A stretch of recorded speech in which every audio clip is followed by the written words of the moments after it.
السلام عليكم ورحمة الله وبركاته. يا رب تكونوا بخير وصحة وسعادة. أمهات كتير كده بتشتكي إن ابنها أو بنتها بيعضها بيقرصها بيشدها من شعرها، وبتبقى مستغربة يعني يا ترى هو بيعمل كده ليه. وأنا أتصرف إزاي؟ يعني أعدي الموضوع عادي ولا أضربه ولا أزعقله ولا أعمل إيه بالظبط؟ احنا النهاردة إن شاء الله مع بعض في الفيديو ده هنعرف ليه الطفل بيعمل كده وإزاي أقدر أتصرف معاه. مبدئيا كده لازم كل ام تعرف ان الطفل من سنة ونص ل3 سنين الموضوع ده بالنسبة له امر طبيعي. طب ليه امر طبيعي؟ لان هي دي طريقة التواصل، واغلب الاطفال في السن ده بتبقى لسه ما اتكلمتش. فطب هطلب حاجتي ازاي؟ هقول لماما مثلا انا عايز الحاجه الفلانيه، او خدي بالك مني، او اهتمي بيا، او لو بابا مشغول بيتكلم في التليفون او بيعمل حاجه اقول له ازاي عايزك تلعب معايا؟ كل ده هيتواصل بيه ازاي؟ فبيضطر ان هو بقى ايه؟ يلفت الانتباه، يشدك من شعرك، يقرصك، يضربك، والموضوع برضو سيان بالنسبة ليكي او بالنسبة للأب. طب الطفل بقى في المرحلة دي بيبقى شايف ان هو بقى ايه؟ هو انا بس، يعني انا بقى محور الكون، انتوا كلكم بقى تقعدوا تلفوا حواليا. عايز كل اللي حواليه يهتم بيه ويركز معاه كويس جدا، لانه شايف ان كل حاجه في الدنيا لازم تتحقق له. يعني انت ماما وبابا دول ملكه، وانتوا لازم بقى ايه؟ تهتموا بيا جدا وتحبوني وتلعبوا معايا وتعملوا كل اللي انا عايزه. فحتى لو انتي مشغولة او مش فاضية او تعبانة او زعلانة، هو كل ده ما مش في دماغه. انا عايز العب، انا عايز اكل، انا عايز اشرب، انا عايز حاجتي وبس. طب انا بقى دلوقتي كأم اتصرف ازاي مع ابني؟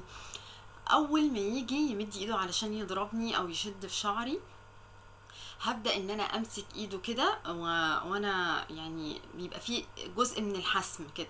لازم ابقى حاسمه كده وانا ماسكه ايده، واقول له ايه؟ لا، ما ينفعش ان انت تضربني، ما ينفعش تشد شعري، كده غلط، كده عيب. طيب هل عادي بقى ان انا طب ممكن مرة اضحك ولا حاجة؟ ان في للأسف امهات بقى ايه؟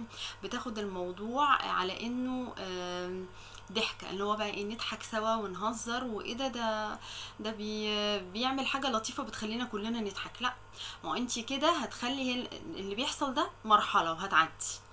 انتي بقى كده مش هتعدي من المرحله دي، انتي هتفضلي قاعده فيها. لو فضلتي بقى تضحكي هيقول الله، ده الحاجه اللي انا عملتها دي عجبت ماما وبابا.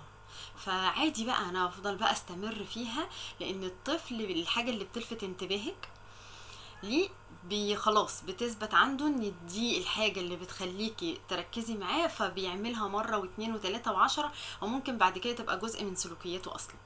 فاول حاجة لازم ان انا امسك ايده واقول له ان ده ما ينفعش او دوت عيب.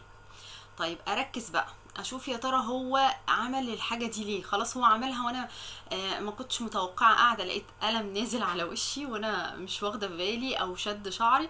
طب اتصرف ازاي بقى؟ اشوف هو عمل كده ليه، ادور كده. ممكن يكون جعان، ممكن يكون عايز يلعب، انتي مش مركزه معاه وعايز يلعب. ممكن يكون تعبان ومش قادر يقولك دوت. ابدا بقى ادور واشوف هو عمل كده ليه. اركز بقى واساله بقى، يعني اساله ايه يعني بالراحه، واقول له ايه يا حبيبي؟ انت جعان؟ انت عطشان؟ طب في حاجه مضايقاك؟ طب يلا نلعب سوا شويه. ما اضربش، يعني ما لاقيش القلم نازل على وشي واقوم بايدي التانية منوله القلم التاني. لا، ما ينفعش. ما هو انا ما ينفعش اقول له على حاجه لا او عيب اكون انا بعملها. لازم ابقى قدوه ليه. اما يستفزني او يعمل حاجه زي كده، ابعد خالص عن موضوع الضرب ده. نركز بقى معاه شويه، نلعب ونهزر ونحاول بقدر الامكان نشوف طلباته ايه. ما نستناش لما يعمل الحاجه دي عشان يلفت انتباهي او عشان يطلب مني الحاجه.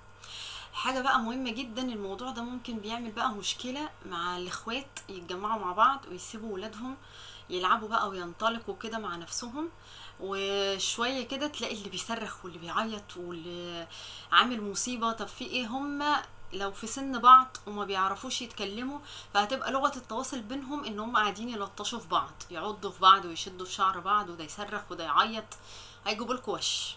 لا، هما بيلعبوا فاحنا عينينا عليهم، بنحاول لو في اي حاجة نتدخل ونوجههم. طب انا ولاد اختي عادي كبار وهيفهموا. لا، انا ولاد اختي كبار وانا ابني ما بيتكلمش، يقعد يلطش فيهم لحد ما الكبار دول هيزهقوا يبداوا يشتكوا منه. والعكس برضه، لو انا اللي ابني كبير وقادر يتكلم، يعني قدر ان هو في السن دوت عنده لغة يتواصل بيها، هيبقى العكس. لو التانيين صغيرين يعني هيبداوا بقى هم اللي يضربوا فيه، وانت بقى اللي هتبداي تتضايقي وتزعلي. فنركز، ما نسيبهمش لوحدهم. اركز بقى مع الطفل في السن ده قوي، واشوف هو بيتفرج على ايه. ما خدوش كده احطه قدام التلفزيون واسيبه بقى منه للكرتون او للحاجه بقى اللي بيتفرج عليها، وهو عمال يتفرج على ناس عماله تضرب في بعض، وبيجي بقى يطبق ده عليا. لا، واحنا اتفقنا قبل كده ان قبل سن سنتين مفيش تلفزيون نهائي. ما ينفعش ان انا اقعد الطفل قبل سن سنتين لمشاكل كتير انا يعني قلتها في فيديو تاني. فنبعد بقى عن التلفزيون، ولو انا هقعده لو سنه كبير شوية يسمح ان هو ياخد جزء من الوقت قدام التلفزيون، اركز في الحاجة اللي بيتفرج عليها.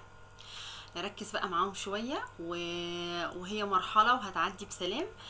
بس اهم حاجة بس ان احنا ما ناخدهاش ضحك وتهريج، ونحسسه ان الموضوع دوت جميل ولذيذ فيستمر فيه.